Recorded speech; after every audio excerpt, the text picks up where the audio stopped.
Boa tarde, eu sou a sacerdotisa Ana Dionira. Eu tenho a minha alma e o meu espírito é livre. Eu voo como a borboleta. Sou uma mulher negra, tenho orgulho disso. Estou hoje trajando o preto, praticamente eu estou toda de preto, com uma blusa branca, listradinha de preto, e tenho a honra de estar aqui no Caosfera, aonde eu faço parte dentro dessa vida e que venho trazendo de outras. Vanessa, meu amor. Gente, eu vou falar, olha, cada encontro desse aqui é uma história, né? E para mim é uma honra eu sentar principalmente com mulheres que me ajudam e me ajudaram e são parceiras de jornada, assim, porque eu sempre falo que nada do que eu fiz na minha vida foi sozinha, né? Parece assim, a gente é sozinha acompanhado, é o que eu falo, né? Essas coisas coexistem, né? Então, tem aqui uma mente, né, fértil de muitas criações e muita gente que pega minha mão no decorrer da jornada, entendeu? Às vezes me dá banho, às vezes, sabe, trabalha num processo de cuidado do próprio corpo. E hoje eu tô com uma pessoa que cuida, ajuda a cuidar desse corpo que veio para a Terra, que é a Vanessa.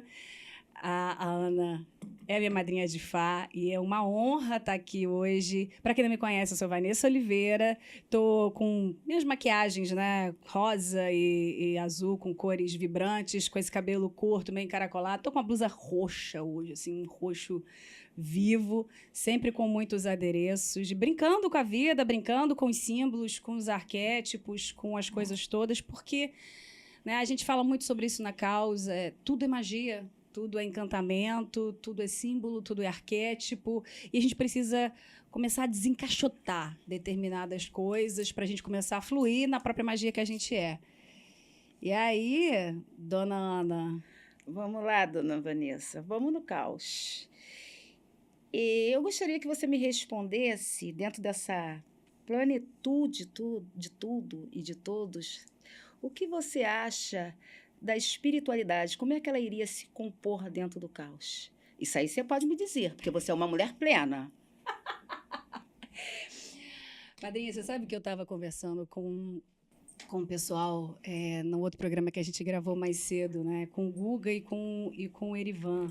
Né? E aí eu comentei com eles que quando você está desperto, quando eu falo desperto é no sentido de atento para a plenitude que você é, a espiritualidade está em tudo. A espiritualidade está na roupa que você veste, na comida que você come, nos encontros. Né? Quando a gente fala de caos, a gente traz essa provocação de a espiritualidade não está numa caixa. E eu sinto que muitas vezes, até mesmo quem trabalha com a espiritualidade, coloca ela numa caixa, independente da área que aquela pessoa atue, como se, não, a espiritualidade é só essa cor, são essas regras, são essas formas. E o quanto a gente perde ao, na verdade, perceber que nós somos corpos invisíveis, cheios de magia. E eu acho que o caos, ele traz essa provocação, né? A gente conversa muito sobre isso. E eu queria ouvir de você, porque uma coisa que eu brinco com ela, gente, que eu falo que só ela para ser minha madrinha, entendeu? Porque, assim, quantas vezes eu vou conversar com alguém que trabalha com espiritualidade e a pessoa quer me encaixotar, quer me colocar num sentido tipo, não, vai ter que trabalhar essa linha, vai ter que fazer dessa forma e eu sou uma co-criadora. Eu sou uma co-criadora, eu sinto coisas, eu olho e falo, peraí, isso aqui dá nesse momento, isso aqui não dá, eu vou fazer dessa forma, minha alma se comunica de uma outra maneira, né? E aí é interessante que eu encontrei uma pessoa que também abre muitas frentes e que eu imagino que, inclusive, possa ser julgada por isso, muitas vezes, porque você não trabalha só com candomblé, você não trabalha só com Não. ifá. E aí eu queria ouvir um pouco a tua visão nesse lugar, assim, né? O quanto você está dentro e fora da caixa. Como é que você vê isso? Estar dentro e fora da caixa, eu acho, para mim, né, eu vivencio isso todo dia e toda hora, por causa do julgamento. Porque quando a gente fala da caixa, o ser humano ele tem ideia que ele tem que viver aquilo que o outro pensa, aquilo que o outro faz. E esquece que a gente está numa uma soma de naturalidade. E a espiritualidade, ela é a força da natureza, ela é o natural. Nem todo dia vai ter sol, nem todo dia vai ter chuva, nem todo dia. E a gente somos forças seletiva e que agrega isso, porque a gente somos natureza pura. Nem todo dia a gente vai amanhecer chorando, nem todo dia a gente vai amanhecer rindo. Nós vivemos de dogmas, nós vivemos reprimido ou oprimido, dentro daquilo que nos obrigaram a viver. E isso eu não me permito que façam comigo. Eu, como sacerdotisa, com 33 anos, eu já era sacerdotisa. Aí todo mundo dizia assim, mas por que você é sacerdotisa se você não tem 50 anos de santo? Eu não tinha nem 50 anos de idade, não teria 50 anos de santo. Mas eu era sacerdotisa como eu sou sacerdotisa de automagia. Hoje eu já sou sacerdotisa pela nação que eu sou feita, que é dentro do Gege Marim. Ponto. Hoje eu sou com 54 anos. Mas, na época onde eu fui titulada a sacerdotisa, eu era sacerdotisa, mas eu já era mãe de santo de candomblé. E como pode isso? Eu sempre disse, eu tenho um espírito e tenho uma alma livre. Eu vou como a borboleta e me transformo. Então, o Caos, ele vem falando muito isso e é onde eu sempre estou aberta a lhe escutar. Porque nós não temos regras. Nós não temos regras. Nós temos sentimentos e certeza. E brigamos até mesmo muitas vezes com esse sentimento. E com as certezas. E com as certezas, porque brigar dentro de tantas incertezas e sem clareza.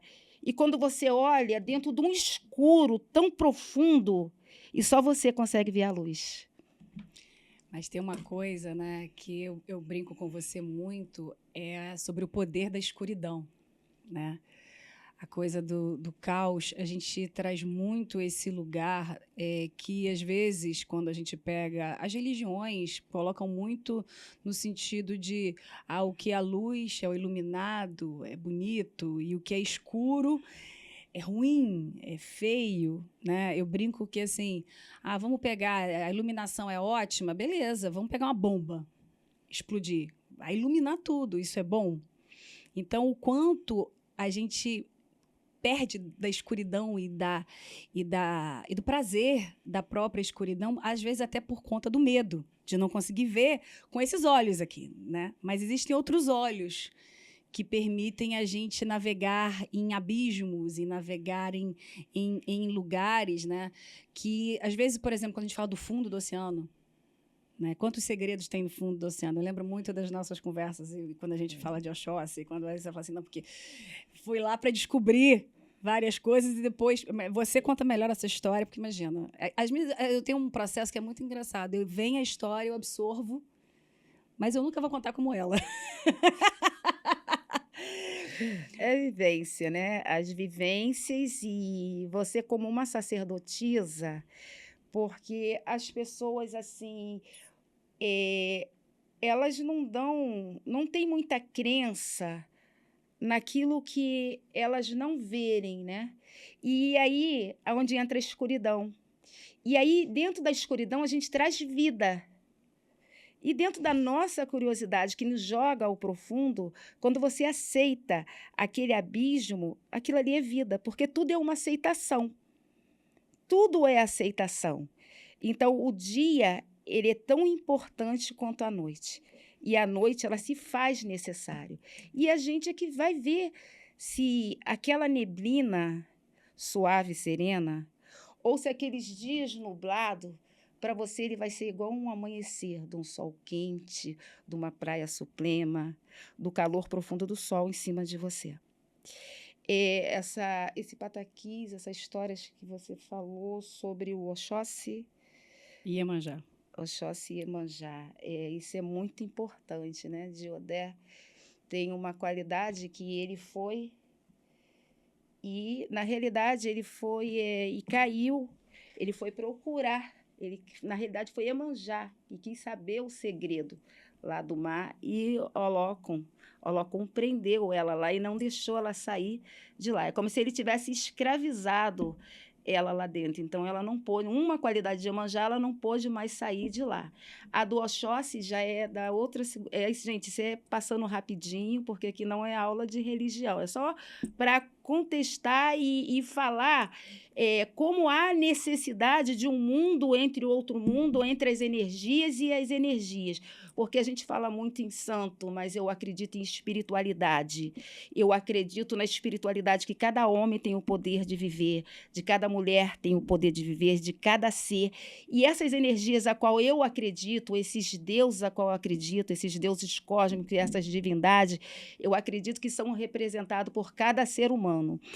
A energia que você está falando agora, que é Oxum, né? Oxóssi, ele era um caçador, ele é um caçador para mim ainda, né? Que é meu pai, Odearoli, digo que é meu pai porque é minha navalha e louvarei o resto da minha vida. E ele, Oxum, fez um encantamento. Vamos pôr que seria no dia de hoje. Oxóssi gosta de muita fruta, de muito doce. E aí ela foi, fez aquele encantamento e botou lá para ele. Ele foi lá e pegou, nisso que ele pegou aquela doce, vamos pôr que é doce, vamos pôr que é no dia de hoje, que ele pegou aquele doce, que ele pegou aquela torta, ela trouxe ele para o fundo da cachoeira. Esse pataquis de Oxóssi com Oxum. Você sabe quando eu estava te escutando? Um deles, porque são vários. Não, são vários, né? E tem uma coisa que eu acho importante trazer nessa conversa, né? Uma vez eu ouvi isso e eu concordo plenamente, tem tudo a ver com o que eu acredito quando a gente fala da caos, né? Uma vez eu ouvi um babalaô dizendo... quando, na verdade, a gente olha, né, para Oxóssi, para Oxum, para Iemanjá, foi construído uma imagem humana desses seres, porque ficava muito mais fácil para as pessoas se identificarem com uma figura humana. Mas que, no final das contas, a gente está falando de molécula, a gente está falando de natureza. É porque, na verdade, o ser humano ele não conseguia ter o poder abstrato para se identificar com a molécula. E aí foi criado, através de toda uma mitologia, né, lugares que poderiam humanizar a relação da pessoa com a molécula. Com a divindade, com as moléculas vivas. Com as moléculas vivas. E a gente está falando de vento, a gente está falando de mar, a gente está falando de floresta, né, porque muito se coloca, às vezes, como se fosse uma pessoa. E, ao invés disso, o quanto, na verdade, você está deixando de se relacionar com aquela molécula e revelar a divindade que é você também no processo. Né? É um processo escolhido, aí entra de novo o Caosfera, porque é um processo escolhido muito antes de você nascer. Porque você é escolhido pelaquela divindade muito antes de você nascer. Que a divindade que é você, né? Que sou eu mesmo, que é aquela molécula. E aonde está? Onde? Pode estar no mar, pode estar na cachoeira, pode estar no sol, pode estar numa pedra, num ocultar. Vai estar onde você quiser estar, aonde seu coração está. Porque é libertador, quando o seu coração ele tem a liberdade de escolher. Isso é libertador. Mas é interessante porque a liberdade ela está aí, mas o quanto que as pessoas estão abertas para essa liberdade, né? Porque o que significa essa liberdade? O que significa você se relacionar com a molécula, com a natureza, com o vento, né? Eu falo o quanto que as limitações desenhadas elas se tornaram âncoras fixas e a pessoa acha que ela é uma coisa só. Ela não consegue perceber que ela é fluxo, que ela é a água que pode chover como uma chuva, e aí ela corre como um rio, aí ela evapora de novo, e é cíclico, né? E até a forma como a gente se apresenta.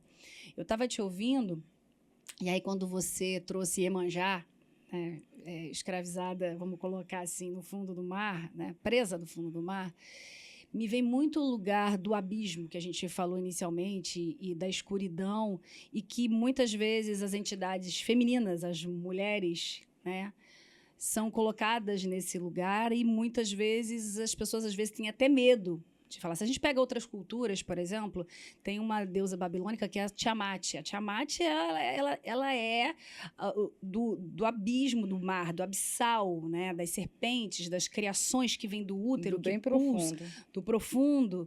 Né? Se a gente pega, por exemplo, a matriz africana e a gente fala de Yami, quantas pessoas têm medo de tocar no nome Yami, o que representa Yami. Então, o quanto que as grandes mães, o feminino, ele está em lugares que a sociedade ainda tem medo. E aí, o quanto isso, no final das contas, não permite ou dificulta um ser também de ser livre. Porque como é que você vai ser livre sem você aceitar o vazio? Vamos lá.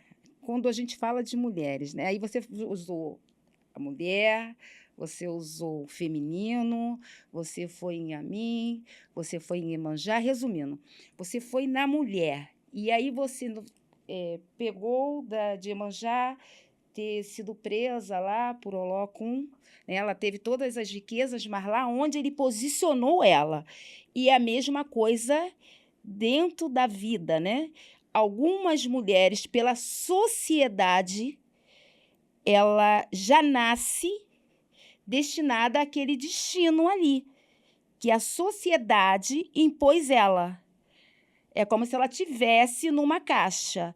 Você vai crescer, você vai ser mãe, você tem que olhar pela família, mas ninguém nunca se preocupou com ela se é aquilo que ela gostaria.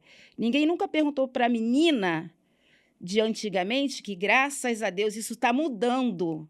Então, esse reverso que está acontecendo, né, e que vai ser o inverso de tudo, isso tá dando uma certeza muito grande, porque muitos, com o poder de Yami, com o poder do feminino nosso, as meninas que estão vindo depois, elas vão poder se libertar dessa caixa.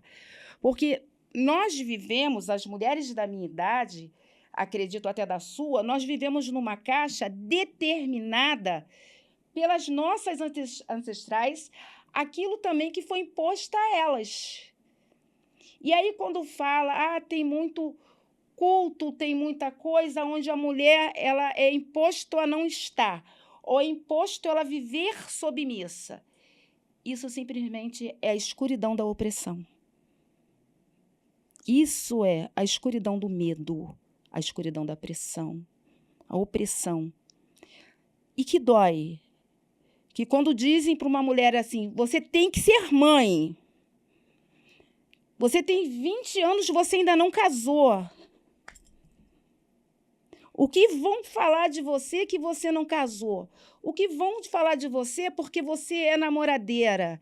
E aí entra uma mulher com medo do que a outra, do que a própria mulher, ela vai falar dela. Por quê? Nós seguimos. Nós somos seguidores de uma história que nos contaram. Mas, na realidade, ficamos oprimidos sem poder fazer a nossa própria história. Mas quando você fala dessa escuridão do medo, né, foi a escuridão ensinada. E aí, hoje, eu provoco muito isso na Caos, porque essa mulher que foi colocada ali, ela teve que sobreviver. E o quanto essa mulher ali no abismo e na escuridão do medo, ela consegue e ela vem desenvolvendo ferramentas da escuridão do saber, a escuridão da ciência, a escuridão dos sentidos, da intuição. Quando eu falo saber, eu estou falando do saber que vem da escuridão, né? E o quanto a gente consegue trazer essa mulher, né, com a ciência do abismo hoje para uma sociedade e trazer, na verdade, a experiência dela também como um novo aprendizado, um novo olhar. Porque uma das coisas que eu provoco muito aqui na Caos é a gente entender todas as experiências que a gente tem como sociedade e se a gente tira o julgamento social, se isso é bom ou ruim, o que a gente consegue aprender? Porque existe aprendizado em todo o processo humano. Só que enquanto a gente fica, isso é bom, isso é ruim, isso é bom, isso é ruim, às vezes a gente deixa de se empoderar de um aprendizado que, por você ter sido colocado naquela caixa, você começou a ver no escuro. Entende o que eu estou querendo dizer? E eu fico me perguntando como você faz esse trabalho, como você vê isso com as mulheres que chegam até você para trabalhar a espiritualidade, mas que, na verdade, quando a gente fala de espiritualidade, a gente está falando do ser inteiro. E como libertar, né, a escuridão, que é completamente ciência, saber e contribuição para a sociedade, né? Sem muitas vezes essas mulheres acharem que elas estão ficando loucas. É despertar, é fácil. Em cada mulher tem uma Ana, tem uma Vanessa, tem uma Maria, uma Roberta, uma Teresa. Em cada mulher tem o sentido da vida. Em cada mulher tem a cabaça, tem o segredo da existência. E eu, como sacerdotisa, o que eu faço quando eu bato comigo mesmo, porque quando eu bato com uma mulher, de frente com uma mulher, eu estou batendo de frente comigo mesmo. E aí, qual é a descoberta? É você trabalhar dentro do íntimo dela. E o íntimo de determinadas mulheres é uma escuridão profunda. E quando você consegue libertar, é maravilhoso. É um processo, né? Esse é o processo. Madrinha, quando eu estou te escutando, me vem muita coisa várias coisas que a gente já conversou, mas quando a gente fala de ancestralidade, né? Tem um lugar que a gente trabalha muito, a questão de se libertar da ancestralidade também. Porque, às vezes, eu escuto muito se colocando no sentido de ancestralidade como se fosse algo fixo, perene e sempre utilizado como, não, o que é ancestral tem valor para o agora. Mas, às vezes, o ancestral, ele viveu com aquilo que foi dado naquele momento e que precisa também ser libertado, né? Como é que você vê essa questão do aprendizado? Porque a gente, como tempo não linear, como o tempo que eu falo que é o bololô, né? A gente é esse tempo aqui, né? Essa linha aqui não é uma linha reta dizendo passado, presente e futuro. Passado, presente e futuro é isso aqui, né? Como é que você vê essa questão onde se aprende com o ancestral, que veio antes, e se liberta o ancestral quando traz outras coisas, né? Liberta no sentido de trazer novos aprendizados, inclusive para o passado.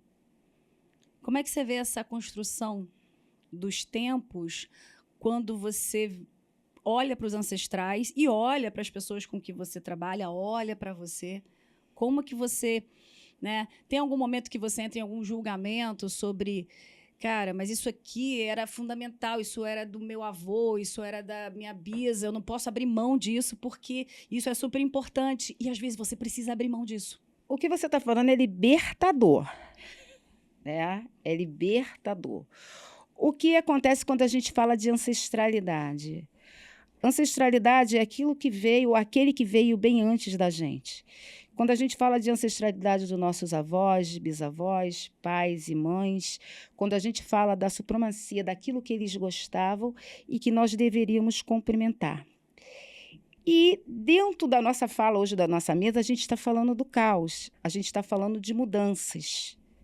E quando a gente chega no tempo de hoje e a gente fala de mudança dentro de um resgate, a gente está trazendo para os que vier agora, né, um resgate de libertador, porque essas pessoas não vão ser tão presas a dogmas, a conversas, a sentimentos, porque eles estão indo à frente com um novo aprendizado, mas sem perder o respeito daquilo que foi passado, porque não se pode perder o respeito daquilo que foi passado. Você pode muito bem renovar o velho e trazendo a virtude do novo. Porque, eu não posso me libertar dessa boneca, porque foi minha avó que me deu essa boneca. Mas depois dessa boneca, tantas bonecas foi feita e a gente vai dando de presente. Dá para uma neta, dá para uma sobrinha, dá para uma amiga. E aí, aquilo ali vai evoluindo. E aí, vai na loja, tem uma outra boneca, aí vai na transformação. Você só não pode deixar de cultivar o amor, que aquilo ali tem sentido para você. Tudo dentro da ancestralidade é vivido, tem que ser vivido, tem que ser respeitado com muita admiração e até as transformação. Quando a gente vai transformar aquilo que um ancestral da gente deixou, a gente tem que transformar com respeito.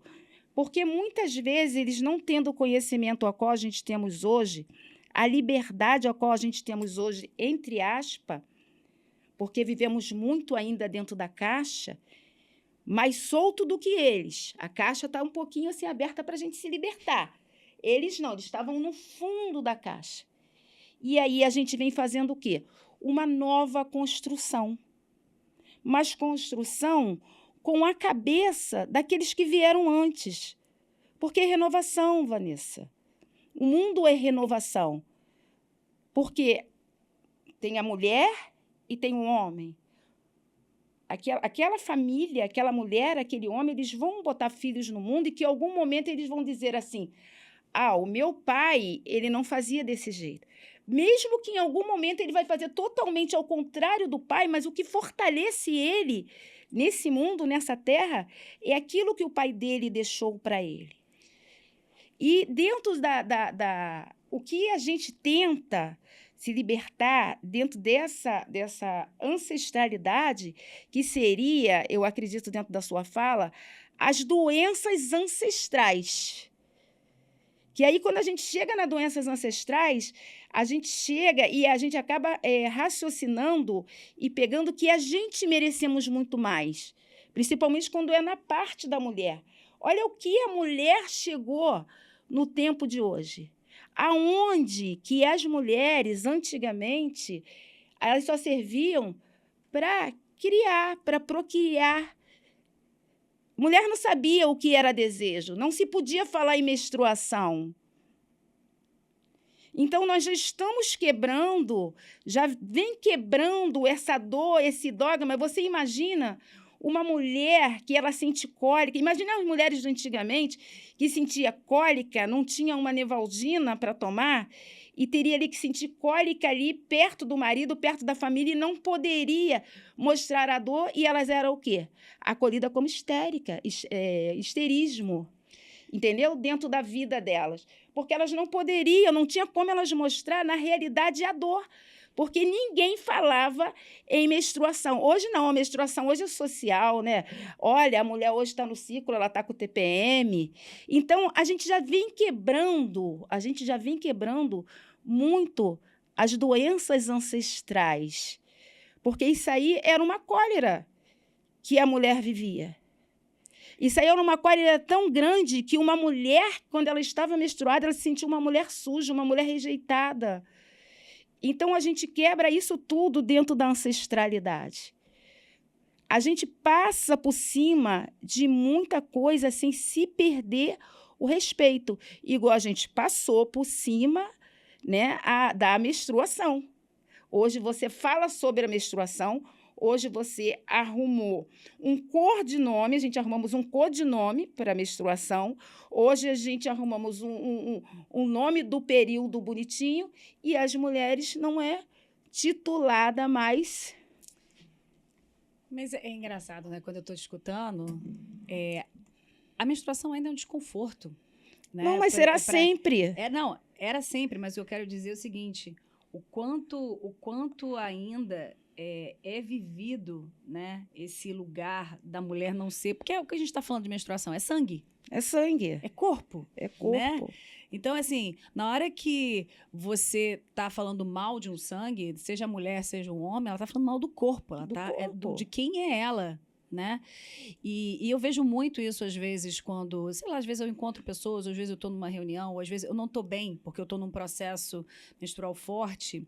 O quanto ainda gera desconforto falar isso, principalmente perto de homens que não sangram ou mulheres que não sangram, sabe? O quanto esse lugar ainda é um tabu. E aí por que eu estou trazendo essa questão de o quanto isso ainda é um tabu, como outras coisas ainda são um tabu? Para olhar o quanto a gente precisa perceber que essa questão ancestral, ela ainda está viva, talvez com uma outra roupa, talvez com uma outra máscara, talvez com uma outra alegoria, mas ela está ali. E o quanto a gente se permite, na verdade, a gente está dando o exemplo da menstruação, mas poderia ser qualquer coisa, né? O quanto às vezes a gente tem um lugar muito de repetir. Vou repetir, repetir, repetir. E às vezes a gente parece que a gente já saiu daquele padrão, mas ainda está repetindo. Estamos dentro dele. E a gente está dentro dele repetindo de uma outra forma, com palavras mais bonitas, com sorrisos mais bonitos. Hoje ela tá naqueles dias, né? Naqueles dias. TPM. TPM. Mulher fica assim mesmo na TPM. O quanto carrega em comentários naqueles lugares. Deixou de ser histérica para estar com TPM. Será que deixou de ser histérica? Mulher louca.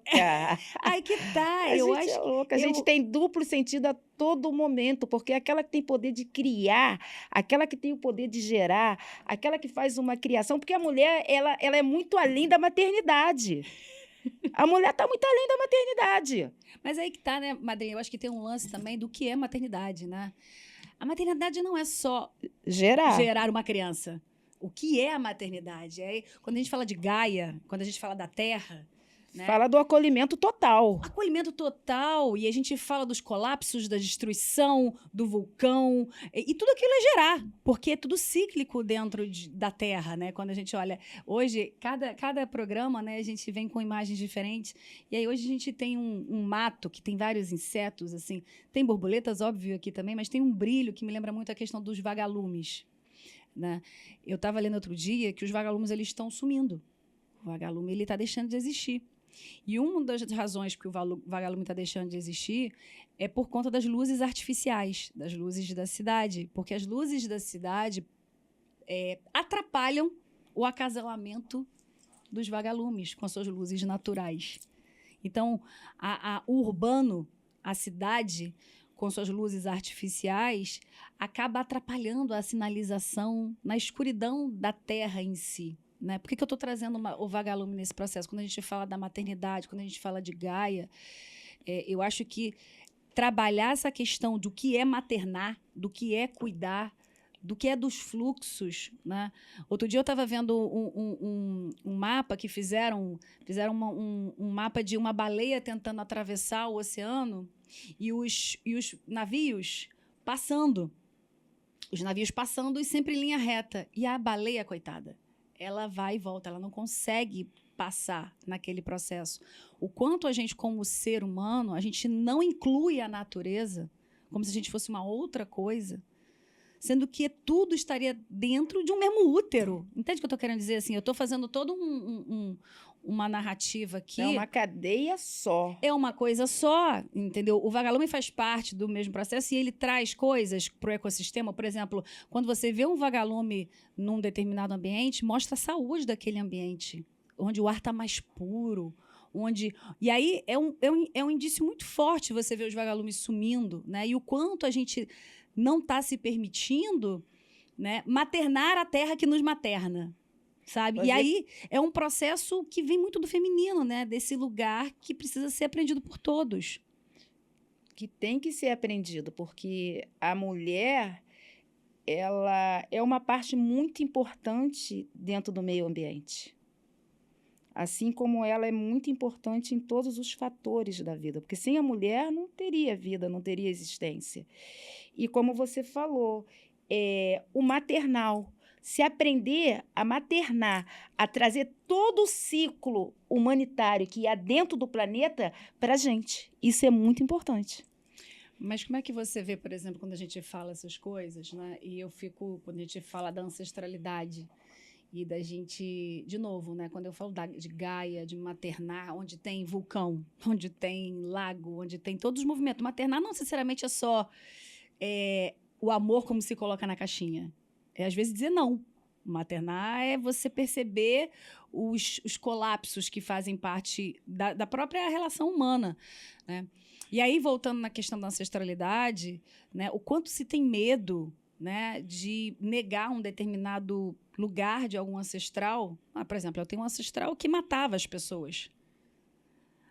Primeiro é olhar para isso, como é que eu consigo olhar para isso sem o julgamento social? Porque no final das contas, eu existo por toda a trajetória que veio antes de mim. E eu existo desse jeito aqui. Então, os seres, os ancestrais, eles fazem parte do meu sistema. Então, é importante honrar, é importante respeitar, mas eu não quero fazer isso. E eu estou falando de matar, mas poderia ser uma coisa, vamos dizer assim, vamos colocar mais urbana, no sentido tipo, eu tive ancestrais preconceituosos, mas o quanto você às vezes repete para pertencer, para fazer parte de um núcleo, ao invés de você mudar o núcleo, porque é importante você mudar o núcleo, assim como é importante, né, quando eu estou falando de Gaia, de maternar, trazer movimentos de destruição. Porque o maternar é isso. Você tem que desconstruir para construir. Porque é o nascimento. É o nascimento. Você vai desconstruir, porque aí já pega as duas coisas que você me perguntou, dentro da ancestralidade e dentro do meio ambiente em si. Você vai ter que desconstruir. Quando você desconstrói, e com sabedoria, um racismo, um preconceito, a dor que está dentro de alguém, ou uma dor que você mesmo vivenciou, que algum ancestral seu fez. E quando você desconstrói aquilo com suavidade, você consegue o quê? Construir de uma outra maneira. E você consegue até mesmo acordar a sua ancestralidade. Você acha que quando a gente fala dos caminhos de espiritualidade e sacerdotes, existe ainda muito medo dessas libertações de dogmas e de regras? Porque isso pode mexer também nas regras, como se faz a própria espiritualidade. Porque foi ensinado e aí se percebe um outro lugar, uma outra forma, e aí precisa ser adaptado determinado lugar. Porque é muito interessante quando vai se passando, né? Eu sempre gosto da coexistência, né? De trazer para a mesa, que é tudo que foi passado antes está correto, ou eu cocrio com o que foi passado antes, e aí aquelas regras, inclusive de como se lidar com o próprio corpo, ela se torna mutante no processo, mantendo o respeito, né? Então, como é que você vê isso, até mesmo como uma sacerdotisa, e lidando com muitos sacerdotes por onde você caminha, sobre esse medo, às vezes, de mudar determinadas coisas, determinadas regras, né? Então, eu ajo dessa maneira e todo mundo deveria agir dessa maneira? Ou não, você age de uma maneira, um outro sacerdote faz de uma outra maneira, de uma outra maneira. Como é que você vê essa questão da mudança das regras, do que se acredita? Porque a gente tem vários lugares, né, de sabedoria, principalmente quando a gente tem encontros entre sacerdotes e pessoas que trabalham espiritualidade, e às vezes eu sinto que pode ter um momento, tipo, não, mas essa aqui é a verdade. Aí o outro, não, é a minha verdade. Aí o outro é a verdade. Como é que você vê essa questão da mudança, né, como sacerdotisa, no encontro com outras pessoas que também trabalham a espiritualidade? Hoje eu acredito que as pessoas estão mais libertas de determinados dogmas. E eu não vejo tanto medo assim entre as pessoas, porque existe o respeito e o aprendizado. Hoje, dentro da espiritualidade, a clareza e o respeito, até mesmo o amor de saber que um sacerdote é uma molécula, é uma base do outro. Então, esse respeito faça com que uma cumprimentação, não medo. E o respeito que eu digo, eu posso não concordar com você, mas eu lhe respeito o modo que você vai fazer, o modo que você vai adquirir, porque nós já somos tão julgador de nós mesmos, porque nós vivemos num processo de um julgar o outro. Nós vivemos num processo ancestral, a qual muitas vezes, principalmente dentro do candomblé, vou falar do candomblé, entendeu? Aonde realmente que tudo aquilo é passado. A gente leva aquilo que a nossa ancestralidade nos ensinou. Mas sabemos também que o mundo mudou. As coisas mudaram, as pessoas mudaram. Então, a gente respeitamos o querer, o pensamento um do outro. Então, hoje não há assim o medo de você se expor. Você não tem medo? Eu não tenho medo. Mas você acha que isso é uma coisa também sua? Não existem pessoas que vivem com medo disso? Não sei, no Brasil, fora do Brasil, a gente tem guerras religiosas até hoje. Eu acredito, assim, eu posso falar de mim, né? Porque eu realmente eu sou de Oiá, sou de Onira nesse mundo e no outro. Não estou nem aí para o que os outros pensam. Porque quando a gente. Eu nunca fui lapidada. Eu não sou lapidada. Eu não sou escultura. Minha alma é uma alma livre.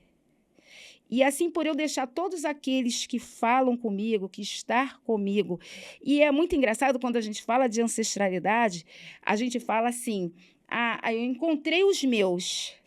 Porque a gente se encontra. Então, a versão da conversa, ela não se torna tão paralela, ela se torna em igualdade. Então, os sacerdotes todos eles, que eu conheço, que eu tive o prazer de conhecer no decorrer da minha vida, eles são parecidos comigo, são libertos. São libertos. E é para isso, tem que ser liberto. A gente tem que estar liberto e a gente tem que aceitar o novo. A gente tem que aceitar o novo, peneirar dentro desse novo, porque tem que ter a peneiração dentro desse novo. Porque senão eu perco o quê? A minha identidade. Eu tenho que ter a minha identidade respeitando a minha ancestralidade. Mas como assim? Você vai ter ancestralidade, vai respeitar a sua identidade, vai fazer uma mudança? É como a natureza, é como o vulcão, é como o rio, é como o mar. Se explode para se renovar cada dia que passa. É uma explosão para se voltar cada dia que passa. É renascer a cada dia, sem esquecer do útero, da onde você vê, e fazer valer a pena tudo isso. Mas você perde a identidade também do processo quando você é movimento? Não perde? Eu estou pensando aqui, quando a gente está conversando, porque tem um lugar também muito de o que é essa identidade, o que é essa construção. E, às vezes, você se permitir para o vazio, destruir o que você achava que você era, para você construir uma nova identidade.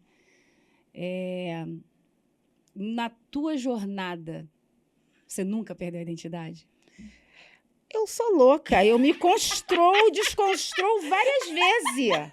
Então, é isso que eu tô Eu sou o ar em movimento, eu sou mulher de Ançã. Minha mãe se transforma da largata à borboleta. Não sou eu que sou filha que não vou fazer.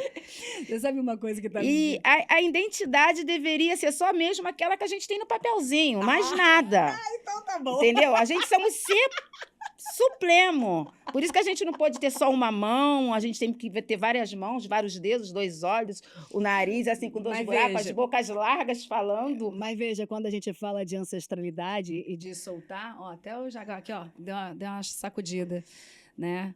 Às vezes, o quanto as pessoas elas ficam apegadas nessa identidade construída e elas não se permitem ser fluxo, né? O quanto, na verdade, eu falo assim, a gente é mutante. A gente é um ser mutante, a gente vai mudando. Esse encontro aqui hoje me muda, te muda, muda todo mundo que está aqui dentro, porque a gente é conexão, né? Eu sempre olho, né? Eu falo que todas as mitologias, todos os lugares, todos os saberes, todas as histórias, quando eu falo para você trazer a história de Oxóssi, são histórias que refletem a gente, refletem, na verdade, lugares que às vezes a gente precisa de uma história para a gente conseguir enxergar. Para ter uma identificação. Para uma identificação, né? E eu fico me perguntando quanto, na verdade, a gente precisa aprender a soltar essa identidade, né? Ser um vazio e brincar com as histórias. E criar novas histórias e criar novos mitos, né? E criar lugares, né? Quando eu amo, né, a energia de Oxóssi, sabe muito bem disso que ela fala assim, esse seu Oxóssi é terrível, porque ele deixa você trabalhar com todo mundo. Te dá essa liberdade, porque eu acredito que os pais conhecem os filhos. E foi muito interessante quando você chegou na minha casa, quando você fez mão de Orúmila, o meu filho falou para mim, mãe, nem inventa mexer com o santo com a Vanessa não, hein? Nem inventa. Vanessa tem uma alma muito livre. De repente, mais livre até do que a sua, porque a Vanessa não tem paradeiro. E eu disse para ele, a Vanessa fez e faz parte das minhas fases nulas. Quando eu falo em fases nulas, eu falo também de ancestralidade. Quando eu falo em fases nulas, eu falo de karmas e dharmas. Eu falo de coisas que a gente vivenciamos em outras vidas e que temos que acertar nessa. Tanto um caminhar bom como um caminhar ruim. E dentro dessa trajetória, a gente consegue, Vanessa, se encontrar. A gente se encontra, assim como a gente se encontramos lá na casa da Tamis, assim como a gente vai, porque a vida, o ser humano, ele é um livro. O ser humano, ele é um livro. A diferença do livro é que o escritor, ele vai ali impondo, né, a sua energia, as palavras, fazendo e acontecendo, e vai viajando naquele poema ou naquela fase dramática, do que ele tem dentro dele, ele vai passando aquela energia cósmica. Mas nós, ser humano, Deus, quando a gente nasce, nós somos uma página, a cada dia uma página de um livro, a cada dia uma história, a cada dia uma construção. E aí você fala assim, mas a gente devemos viver em linhas retas ou desconstruir aquilo que os nossos ancestrais deixaram. E aí vai da página do livro de cada um. Porque nem todos que estão seguindo nessa história, nessa caminhada terrestre qual a gente está agora, eles só estão aqui agora. Eles vieram de outras fases nulas e estão compostos com a gente. Mas até porque essa questão da ancestralidade não é uma linha reta. Né? É tudo, a gente é uma teia, né? A coisa toda é o bololô, aquela coisa onde se cruza em vários tempos, em vários espaços. Quando você traz fase nula, eu acho até que seria legal explicar, porque às vezes pode ter alguém que está ouvindo isso e nunca ouviu falar de fase nula, e antes de você falar um pouco do que é fase nula, eu colocaria uma pimenta nesse conceito, porque eu adoro essa frase, a fase nula. Aí você pensa que fase nula não tem valor. Sim. E a fase nula representa algo nessa leitura, nesse olhar de mundo que você traz. Então, eu acho que vale a pena explicar um pouco sobre fase nula, porque traz uma nova linguagem para quem não acessa essa linguagem. E a oralidade, ela é importante, né, para o aprendizado. Então, o que é fase nula? Fase nula, eu tenho um aprendizado que a fase nula, eu acredito, é encarnação. Eu acredito que nós temos o poder, através do Olodumare, através de toda a nossa ancestralidade, através de toda a nossa missão contida dentro do mundo, de estar presente. Então, quando eu falo fase nula, eu voltei, eu estou me encarnando para cumprir aquilo que eu não consegui cumprir em outras vidas. De novo, ao nulo que está cheio de vida aí nessa Entendeu? história. E aí, quando você fala assim, em algum momento você se desconstruiu, várias vezes, porque eu estou aqui falando com você, o dia que acabar isso eu não estarei mais aqui encarnada. Eu terei resolvido essa história. Você sabe que eu estava lembrando quando a gente se conheceu, e aí, gente, essa é uma história muito maravilhosa, porque a gente se conheceu, né, no Akami, que é, na verdade, um lugar que trabalha o xamanismo. E aí entra essa mulher maravilhosa, assim, eu falei assim, nossa, que energia, sabe? Que força. E aí eu senti, falei assim, em algum momento eu quero sentar perto dela. Quero saber. E aí acabou que a gente sentou perto uma da outra. E aí eu estava vivendo um momento da minha vida que eu não tinha essa tatuagem aqui, que todo mundo vê da cobra. Eu tenho uma cobra arco-íris aqui no meu corpo, que simboliza muita coisa. Mas eu já tinha decidido de fazer essa cobra e a tatuadora, ela teve problema e ela falou, olha, não vou conseguir, que ela é do Sul, ela falou, não vou conseguir ir para o Rio para fazer essa tatuagem. E eu falei, bom, então não está o momento da cobra ainda, porque essa cobra, ela simbolizava para mim um lugar de paz que eu estava selando com o meu corpo, com toda a magia que é o meu corpo, com a Kundalini, com os tremores, né, internos, com várias cores que me atravessam, né? A caosfera ela é fruto muito dessa experiência. E eu falei, bom, não está na hora dessa cobra, então, na hora que for, a tatuadora vai resolver e vai aparecer. E aí eu encontrei a Ana, sentou do meu lado, e aí eu parada aqui assim com o braço, ela olhou assim e falou: Nossa, que bonita essa cobra no teu braço. Eu não tinha cobra no braço. Não existia cobra no braço. Aí eu olhei para ela e falei: É? Bonita? Como que você vê essa cobra? Aí ela olhou para mim e falou: Não tem cobra nenhuma aí, né? Falei: tem, e eu gostaria de ouvir, assim, como que você tá vendo essa cobra? Aí ela falou: Não, é uma cobra de muitas cores, e ela vai descendo por aqui. Eu falei: Você tá vendo uma cobra que vai entrar, mas não chegou ainda. Isso foi, sei lá, domingo, tá? Na segunda-feira. Isso porque eu já tinha desistido, né? Segunda-feira, a tatuadora me manda mensagem: Vanessa, eu tô pronta para fazer a cobra cósmica. Eu falei. Aí eu liguei para ela e eu falei: Ana, eu acho que a gente precisa se encontrar, porque a sincronicidade, né? Eu acho que tem uma coisa que eu falo muito na Caos, que é você respeitar os encontros e as curvas, né? Porque às vezes você encontra pessoas e você não escuta, né? O que aquele encontro veio te trazer.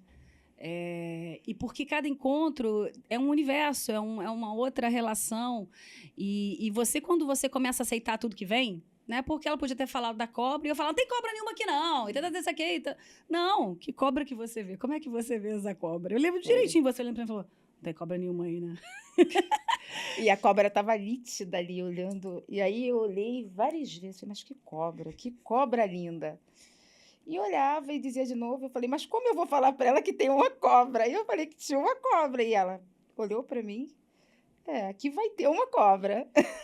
Mas eu acho que é você sair do julgamento, né? Eu podia ser uma pessoa que fala: Nossa, que louca. E eu simplesmente aceitar e ouvir os teus sentidos. Porque para mim era maravilhoso ver a cobra que você estava vendo. Como é que você está vendo essa cobra? É igual criança, sabe? Assim, quando você vê um negócio acontecendo, como é que você está vendo esse bichinho aí? Como é que você... Porque cada olhar traz uma coisa, né? E eu acho que eu aprendo muito com você quando a gente fala da espiritualidade, né? Eu brinco que ela fala assim: Não, você é um desafio para qualquer sacerdote, porque não está em caixa nenhuma, trabalha com tudo, com todos, com vários lugares. Porque eu falo que o mistério, ele está aqui, né? E aí cada um de nós está olhando para o mistério e usando a sua própria linguagem. Isso aí, sua própria descoberta. A sua própria descoberta e a sua própria visão para dizer como se relacione com o que vê. Até mesmo quem é ateu lida com o mistério.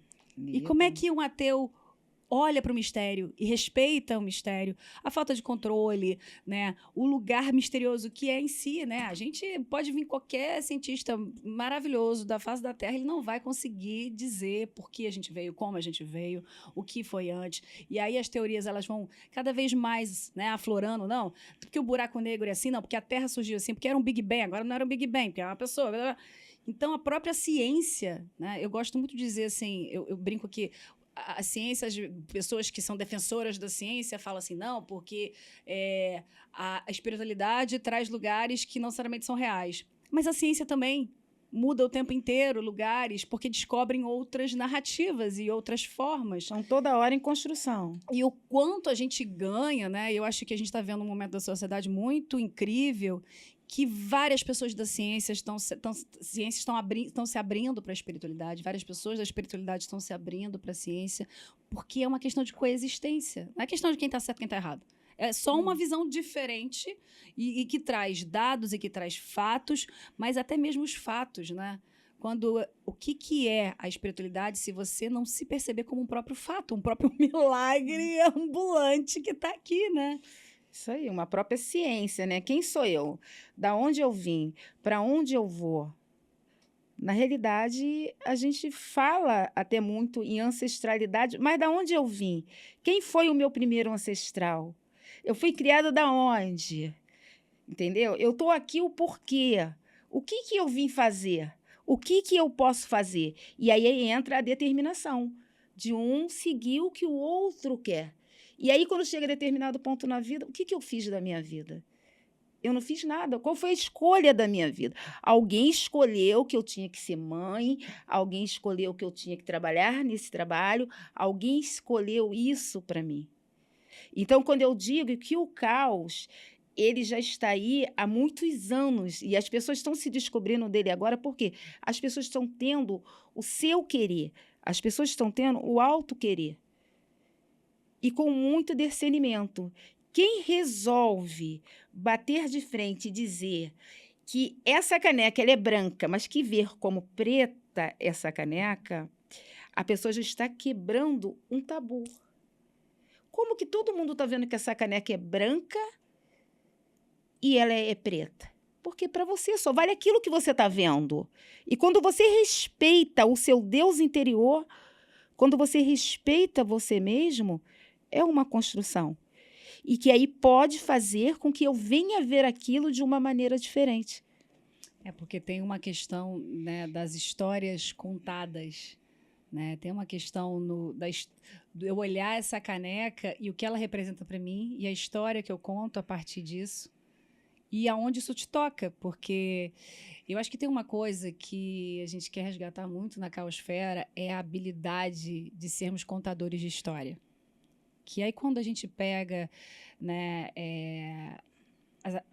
os ancestrais africanos, ancestrais indígenas, né, a oralidade, essa coisa de sentar, de conversar, de contar uma história, de brincar com a escuridão, brincar com as coisas, entendeu? Um guerreiro matou um bicho e aquilo vira uma lenda interna dentro daquele povo, né? Porque aquela história ela traz um aprendizado.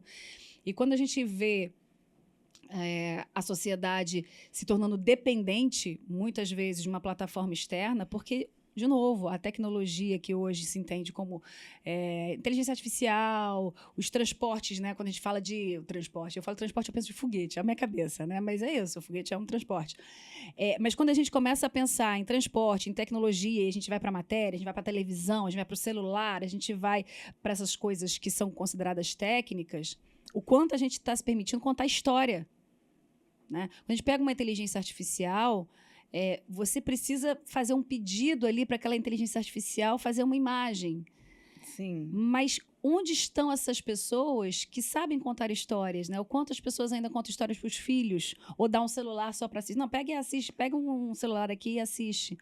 Então, quando eu falo dessa questão dos contadores de história, porque eu não acho que o contador de história é uma mulher, um homem, é um povo, é um outro, é inerente do ser. E passa por esse lugar de como que você vê a realidade, né? Que é a sua própria realidade, a sua própria... Isso tudo vai mudar quando cada um fizer a sua própria história.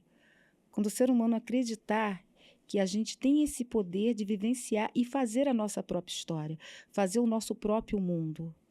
Mas aí a gente é o nosso próprio Deus, né? A gente é o nosso criador e criatura. Mas é isso aí que a gente quer. Com certeza, Maria, com certeza. Mas eu estou colocando aqui na mesa porque isso pode ser visto ainda por várias pessoas como algo horroroso de se pensar quando você... Quando eu falo que a gente é o Deus, minha avó falava muito isso, né? Você é Deus em ação. O que ela estava querendo dizer de Deus? Ela não estava colocando em caixa nenhuma. E eu posso chamar Deus o que eu senti, a natureza que eu senti.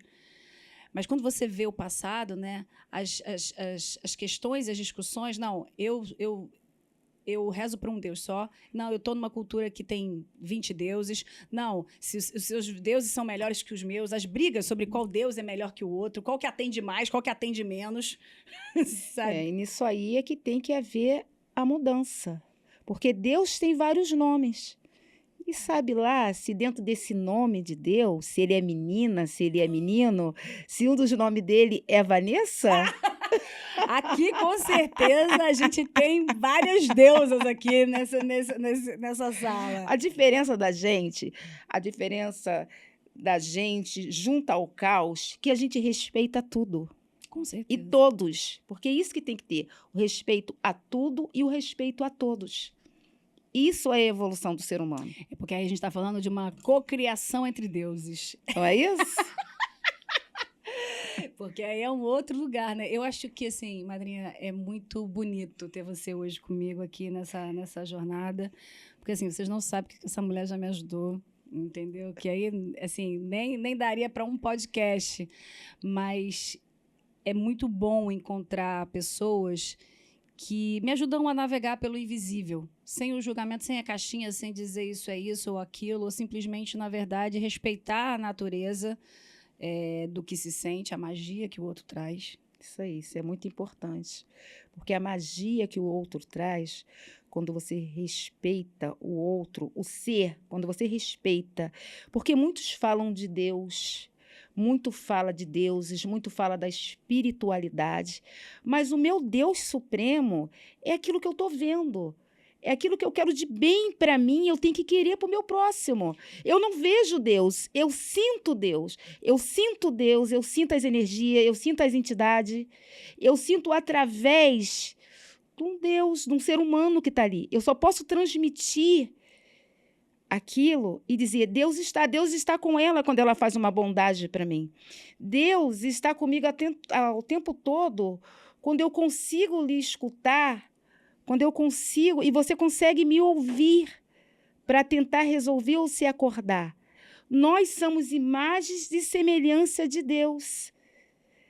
A gente é tão cósmico, a gente é tão engraçada, a gente vai para o espiritismo, a gente vai para o outro e a gente volta em dizer, mas o que eu quero dizer que se a gente somos imagem e semelhança de Deus, como?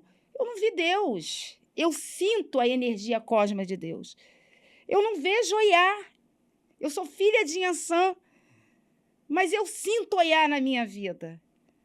Você sente a molécula pulsando, eu sinto. a força. Agora, quando eu vejo Deus, quando eu vejo vocês, quando eu vejo vocês, eu respeito a cada um de vocês.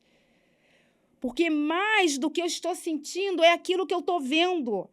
E se eu não respeito aquilo, aquela criação que eu estou vendo, eu não sou digna de dizer que eu creio em Deus. Eu diria, para a gente terminar essa viagem flutuando, né? Quando você fala de imagem e semelhança, eu vou voltar no vagalume. Porque se a gente é imagem e semelhança, eu gosto de brincar muito com essas coisas, eu falo muito na causa que a gente tem que brincar com tudo, né? Eu sou isso, eu sou aquilo, eu sou esses fios enrolados, e eu sou um vagalume. E o que um vagalume me ensina como espelho? E o que o vagalume me ensina como imagem e semelhança? Porque é brincar com os seres, extrapolando a questão do que é divindade. E aí, quando eu vejo o vagalume, e aí trazendo um aprendizado de agora, porque o vagalume ele tem uma luz natural interna, mas o vagalume ama a escuridão. Ama a escuridão. E o que hoje atrapalha o vagalume são as luzes que, na verdade, não são naturais e que, no final das contas, às vezes, deixam a gente sem ver, né? Deixam, às vezes, a gente sem sentir. Né, esse fogo interno, esse fogo, essa pulsação, essa vida, sabe, que ela é inerente. Então, eu acho que eu gostaria de fechar hoje esse programa dizendo que, né, se conecte com os vagalumes, se conecte com esse fogo interno, que você chame do nome que você quiser, porque eu falo que a caosfera não está para colocar a gente em caixinha nenhuma, tá? Os deuses que você quiser, os nomes que você quiser, porque eu acho que o que a gente precisa trazer é uma nova humanidade. Isso aí. E aí a gente só vai trazer uma nova humanidade se provocando, se respeitando. Até mesmo de vagalume, ele está respeitando a humanidade. Que quando ele deixa de existir em alguns momentos para respeitar a luz que deixou de ser a do universo, mas aquela qual o homem propôs. Até a morte faz parte, né? É a existência. Nem sempre a morte, ela quer dizer a morte. A morte, em muitos momentos, ela é a representação da vida. Então, você fica com vagalume aí, entendeu? E se torne ciclo com tudo isso que a gente trouxe hoje. É isso porque, aí. Rapaz, sentar com a filha de Oiá aqui, que, olha, com borboletas que, né, simbolizam a teoria do caos, não poderia dar diferente. Então... as nossas borboletas. Para estar aqui, é preciso ter uma cabeça desse mundo e do outro. É uma gira, né? É uma gira, girou. Axé, Maria, todo mundo junto. Eu que agradeço, minha filha, de poder estar e participar. Porque tão grande és tu. Sabe por quê? Porque nem tudo está na ritualística, está no amor. E, às vezes, muita gente que vai estar assistindo isso vai dizer que loucura, que mulheres loucas, mas nós somos loucas, porque nós amamos a vida. Nós amamos a vida, nós fazemos construção naquilo onde ninguém vê a possibilidade de construir nada. Até porque isso aqui também é um ritual. Abra os olhos e verá. Até a próxima viagem.